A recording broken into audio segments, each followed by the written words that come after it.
Hi everyone, thanks for joining me. This is a video about being quick and efficient in your sound check. So no more waffle, let's get stuck in. Like the title says, this is for mixing with a basic analog mixing desk. I'm using a Soundcraft EFX8 as an example, a fairly commonly available model. There are 3 steps. Step 1 is getting the best sound from each channel, one after another. Step 2 is adjusting the volumes of the channels against each other. And step 3 is adjusting the monitoring for the band. That's probably how you do it anyway, but I'll show you how to do it just that little bit faster. Now, I should mention that I'm recording this during the coronavirus lockdown, so I don't have a live band in front of me, which had been my original plan. So I'm going to fake it, but I will fake it in a way that will take the same length of time as if I did have a real band, so you'll see how fast it is. First thing to do before you actually do your sound check is make sure your band are ready for you. They need to be on stage with mic stands adjusted to the right height, guitar amps set the way they want them, everything that they can do already done. Then they need to be there listening to you and ready to do what you ask them straight away. If they're not, then it's not going to be so quick, obviously. Step 1.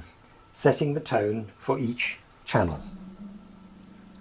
I start with the main vocalist because that's what the audience will be focusing on, and then I work through the other channels in any order. I just go left to right. Please bear in mind that this is, as I said, done during the lockdown. I don't have a live band, so I'm not actually mixing the sound. So I'll start with the main vocalist. The first thing I'll ask them to do is sing a note at their normal pitch and normal performing volume. I'll quickly adjust the volume on here so that I can work with it, but I'm not worrying about that in terms of the finished volume. It's just so that I can work with it at the moment. We'll deal with the volumes later. Then I will kill the sour mid-sweep frequency.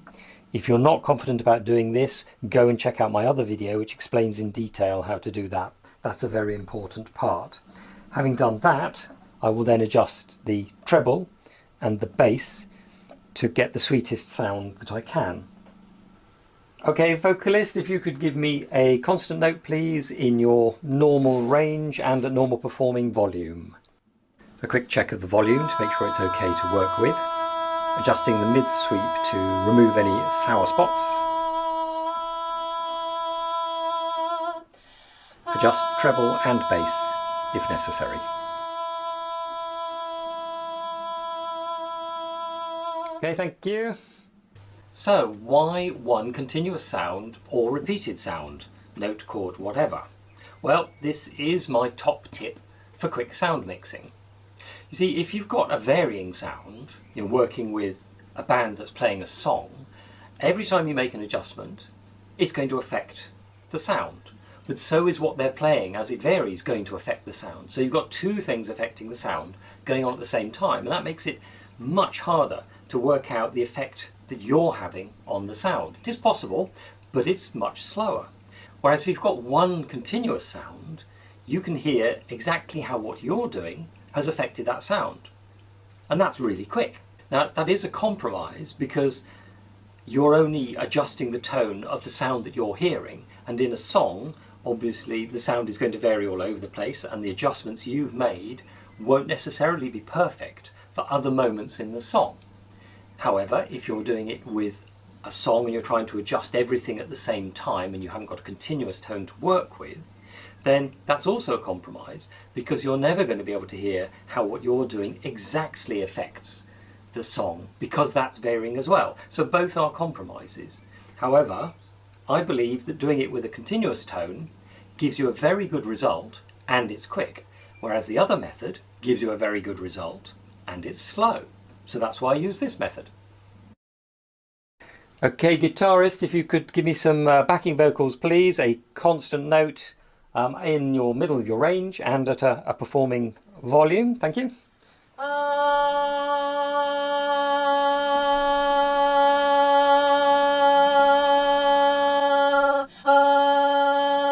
Okay, thank you. Okay, guitarist, if you could give me a repeated average chord, please.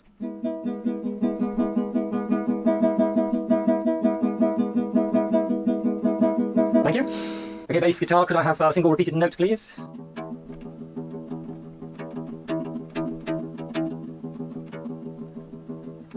Okay, thank you. Drummer, could you give me just the bass drum repeatedly, please? Okay, thank you. And the hi-hat snare, please. Okay, thank you. Step 2. Balance the channels for volume. This should take 1 or 2 minutes. Get everyone to play a typical song, which includes everyone singing who might be singing during the show. 1, 2.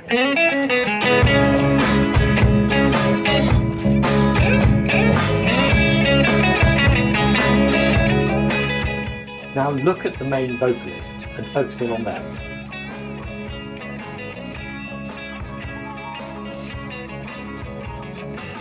Are they too loud or too quiet for the audience? Then adjust the volume for that vocalist.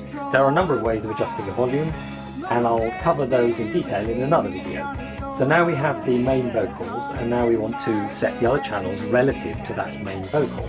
So we're going to go through the channels one by one.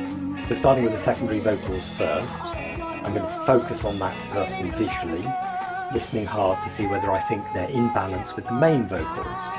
Then make that adjustment up or down so that they are then in balance.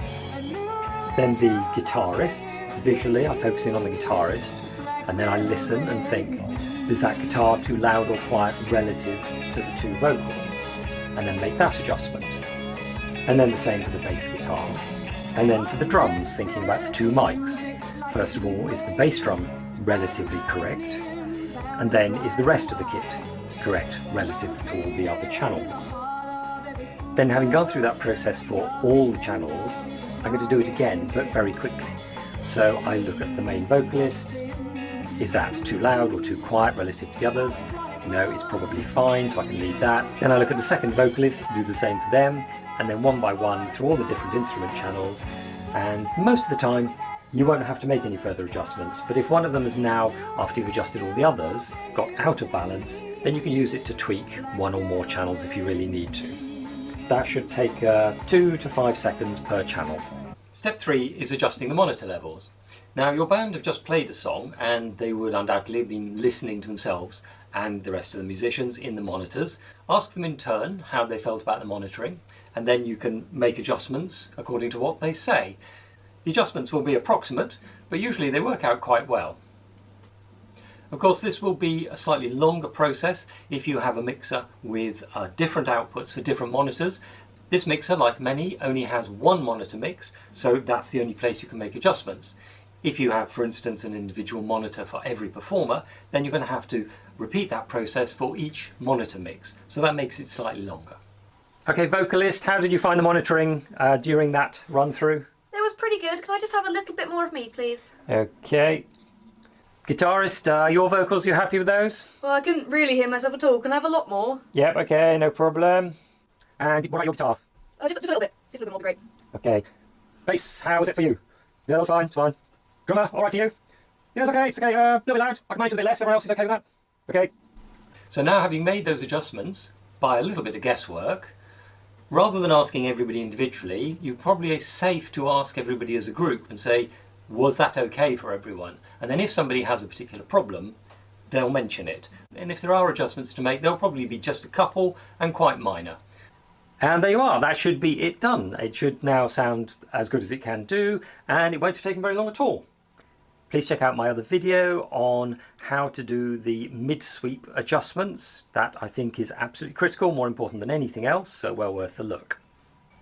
If you enjoyed it, please like, please share, all that nice stuff, and leave comments if you wish. If you have different ways of doing it, then I'm very happy for you to post that as well. Always interested in different alternatives. This is just my way, works for me, and hopefully it'll work for you. So that's all, and catch you in another video.